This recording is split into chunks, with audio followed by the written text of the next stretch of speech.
फिर से स्वागत है मेरे चैनल पर। मैं हूं राज और आप देख रहे हैं हाईवे नाइट। तो दोस्तों, आज की जो कहानी मैं आपको सुनाने जा रहा हूं, ये भेजा है रमेश जी ने। रमेश जी यूपी के बलिया शहर के आसपास के गांव के रहने वाले हैं। और फिर चलते हैं उनकी कहानी में, देर ना करते हुए। दोस्तों, मैं हूं रमेश और मैं बलिया के पास का रहने वाला हूं और मैं नौकरी भी बलिया में करता था। और ये इस बात को करीब करीब 10 साल के आसपास हो चुका है। मैं डेली शाम को अपने घर आ जाया करता था बाइक से। मैं एक ऑफिस में क्लर्क था और हमारी डेली का रूटीन था टाइम से ऑफिस जाना और टाइम से अपना घर को निकल जाता था मैं। उस दिन क्या हुआ कि दोपहर के बाद से बारिश शुरू हो गई थी। सुबह में बिल्कुल बारिश नहीं थी और मैं जब ऑफिस पहुंच चुका था तो लंच टाइम के बाद से बारिश स्टार्ट हो गई थी और रुक रुक करके, और कभी तेज़ कभी कम कभी तेज़, ऐसा करके बारिश चली जा रही थी। 6 बजे तो हमारा ऑफिस बंद हो गया, बट बारिश की वजह से हम निकल नहीं पाए और हम बारिश रुकने के इंतज़ार कर रहे थे। वहाँ से गांव करीब हमारा 25-26 किलोमीटर के आसपास था। तो 1 घंटा का सफ़र मान के चलते हैं हम, कि रोड उन दिनों सही नहीं था तो टाइम इतना लग ही जाता था। करीब 8 बजे के आसपास बारिश थोड़ा कम हुआ और तो हम वहाँ से निकले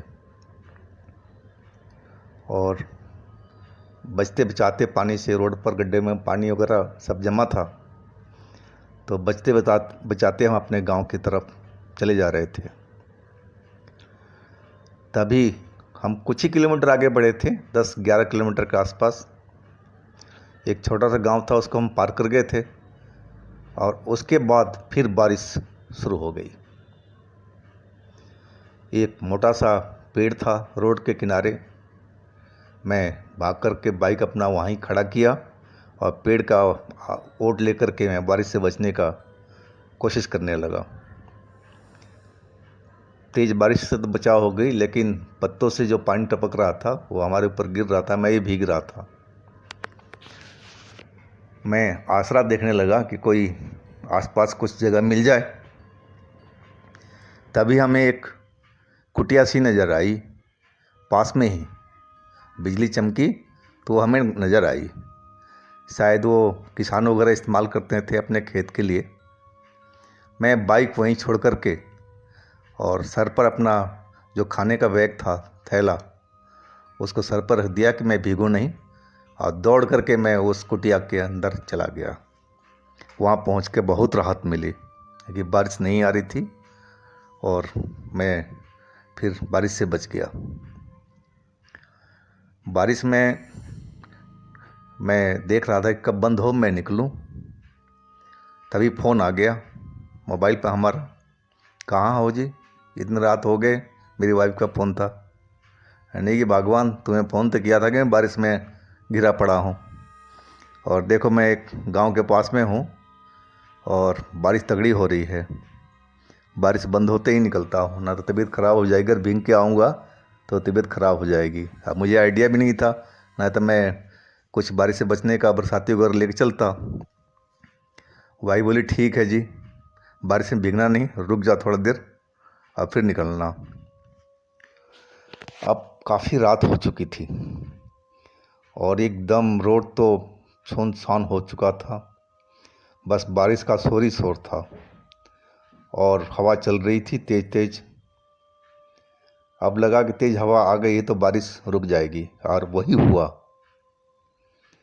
थोड़ी देर में बारिश बंद हो गई और मैं चलने की तैयारी करने लगा। मैं अभी कुटिया से बाहर कदम ही रखा था तो मैं देखा एक सफ़ेद कपड़े में एक लंबा सा आदमी, जबकि अंधेरा था, इतना उजाला भी नहीं था, बस रोड की कुछ लाइट जल रही थी, एक ट्यूबवेल था उस पर रोशनी आ रही थी, और कुछ रोड पर लाइट लगी हुई थी वो जल रही थी, और उसका कपड़ा जो था वो एकदम चमक रहा था, जैसे उसमें कोई रोशनी हो या रेडियम लगा रखा हो कपड़े में कि अंधेरे में चमक बिखेरता है, ऐसा वो कपड़ा। और उसका चेहरा भी एकदम ग्लो कर रहा था। उसने देखते ही मेरे को बोला, तुम यहाँ क्या कर रहे हो?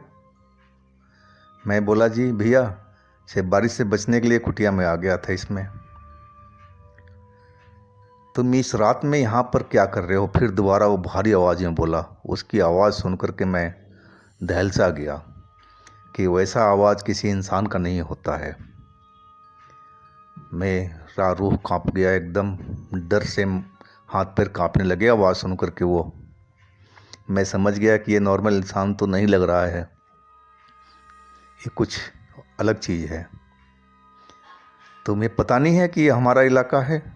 फिर वो अपनी भारी आवाज़ में बोला, नहीं जी मुझे नहीं पता था, मैं तो इसी रास्ते से रोज़ ऑफिस अपना आता हूँ जाता हूँ। मैं रोते हुए बताया उसको, सहमे हुए था मैं।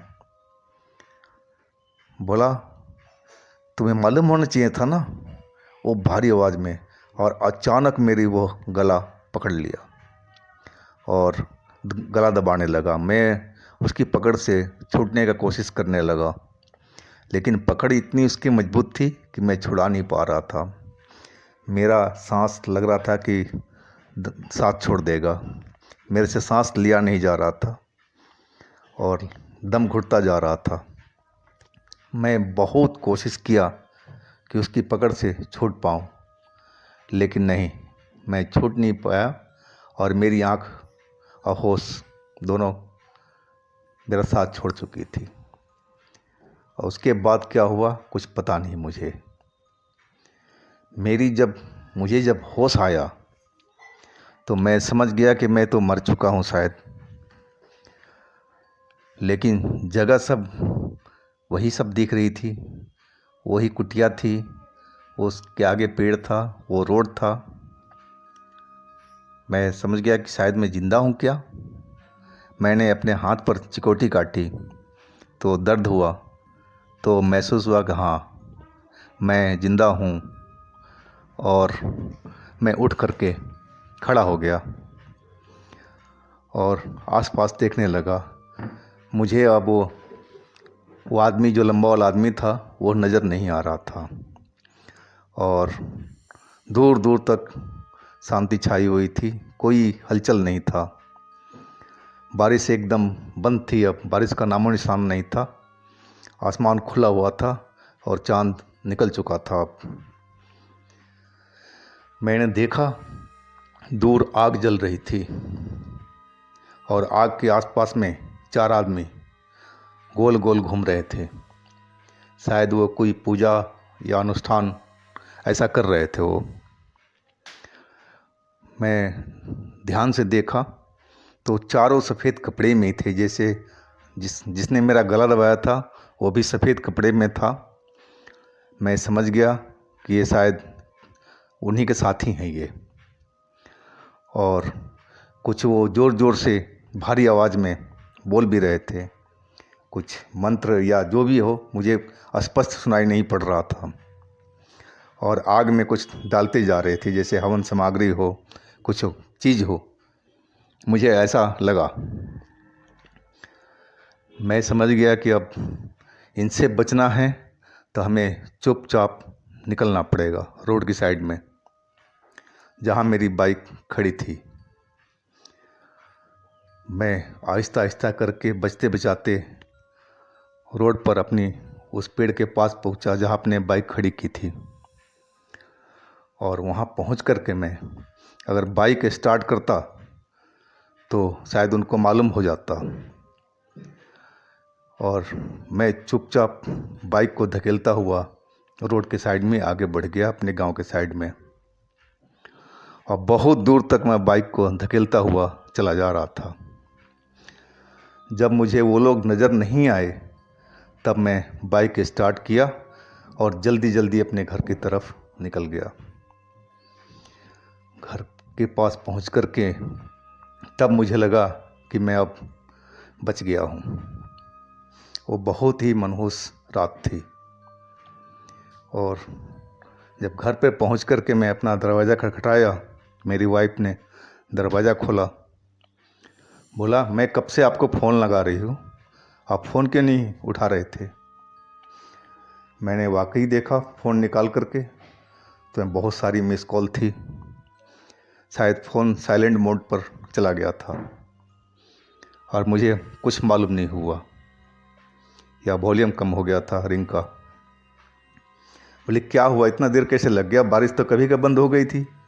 हमारी पत्नी ने डांटते हुए बोली, कहाँ रह गए थे आप? मैंने, भगवान अंदर तो आने दो। मैं अंदर गया हाथ पैर धो कर के और बैठा। फिर मेरी वाइफ ने चाय बना के लाई। मैंने टाइम देखा तो 2:30 बज रहा था रात का। तभी बाबूजी और माँ भी हमारे पास कमरे में आ गई। अरे बेटा, इतनी देर कहाँ लगा दी? क्या हो गया था? कहाँ फंस गया था बारिश में? मैं चाय पी करके थोड़ा सा आराम महसूस हुआ मेरे गले को। मेरे गले में बहुत दर्द हो रहा था और लग रहा था कि सूजा हुआ भी है उसके दबाने की वजह से। फिर मैंने बाबूजी को सारी कहानी बताई। बाबूजी सुन कर के एकदम हैरान रह गए। मैं वो जगह भी बताई जहाँ मेरे साथ में ये घटना हुई थी। बाबूजी बोले, बेटा आज के बाद में ऐसा काम मत करना। रात में अगर ऐसी बात हो जाए तुम अपने ऑफिस में ही रुक जाओ, है ना, ये रिस्क नहीं लेना है। मैं बोला, हाँ बाबूजी आप सही कह रहे हो, आगे से मैं इसका ऐसा रिस्क नहीं लूँगा। बाबूजी बोले, वहाँ पर कई लोगों ने बताया है, मैं बचपन से सुनता आ रहा हूँ कि वहाँ पर जिन्नातों का डेरा है। बगल में रेलवे लाइन चलती है, देखा है ना तुमने? मैंने कहा, हाँ जी। बोले, उस रेलवे लाइन से लेकर के और उस जो बता रहे हो ना पेड़, वहाँ तक उनका इलाका है। और एक ख़ास रात को वो लोग अपना पूजा अनुष्ठान करते हैं शायद, और उसके बीच में कोई वहाँ उस एरिए में नज़र आ जाता है उनको, तो उनको पकड़ के मार देते हैं। ऐसे कई वारदात हो चुके हैं अभी तक। वो तो भगवान का शुक्र है कि तुम बच गए बेटा, मुझे इस बात की खुशी है। मैं एकदम से हर्षा गया और अपना मन बना लिया कि आज के बाद में कुछ ऐसा हादसा हो जिसमें रात में हमें आना पड़े तो मैं कभी नहीं आऊँगा, अपने ऑफिस में ही रुक जाऊँगा और कभी ऐसा रिस्क नहीं लूँगा। तो दोस्तों, आज की कहानी हम यहीं समाप्त करते हैं। आशा करता हूँ कि आपको ये कहानी पसंद आई होगी। और दोस्तों, आपके पास भी कोई अपनी आप बीती हो, दोस्तों की हो, मित्रों की हो, तो हमें व्हाट्सएप नंबर पर या इंस्टाग्राम पर ज़रूर शेयर कीजिएगा, हम आपकी कहानी ज़रूर बनाएंगे। और दोस्तों, हमारे चैनल को सब्सक्राइब कीजिए, लाइक कीजिए और हमारे मेन चैनल हाईवे 33 पर भी विजिट कर लीजिएगा। उसमें बहुत सारी कहानियाँ आपको मिलेगी और बहुत मज़ा आएगा आपको। तो चलते हैं, हम अगले दिन फिर मिलते हैं एक नई कहानी के साथ में। आप लोग अपना ख्याल रखिएगा, भगवान आपको खुश मंगल रखे। नमस्कार।